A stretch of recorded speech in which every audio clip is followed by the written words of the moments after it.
কিন্তু ওনার ইফেক্টটা পড়বে। মানুষ চাইছে তৃণমূল দলকে আর ভোট না দিলে পথে ভালো হয়। বেকার পাচ্ছিস আর কোনো ওই দপ্তরে কোনো নিয়োগ নাই আমাদের প্রতিটা দপ্তরে। ঠিক আছে, আমি কলকাতায় যাই দেখি, আগে খাদ্য বনে যেতাম, প্রচুর লোক কাজ করতো, এখন সেখানে কিছু না। ওখানকার লোকরাও বলছিল, ভাই তোমাদের বিধানসভা জিতবি তো? আমরা খবরে দেখি বিধানসভা বিজেপির। জনগণের কাছে আমরা এই আশা রাখছি যে আমাদেরকে নির্বাচিত করবে। আমাদের প্রতিটা অঞ্চলে লিড হবে, 2-1টা অঞ্চল হয়তো সমান সমান হবে।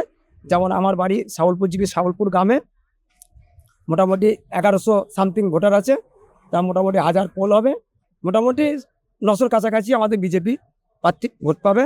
আমাদের জিপিতে লিড থাকবে, সাউলপুর জিপি সব জিপিতে লিড থাকবে মোটামুটি।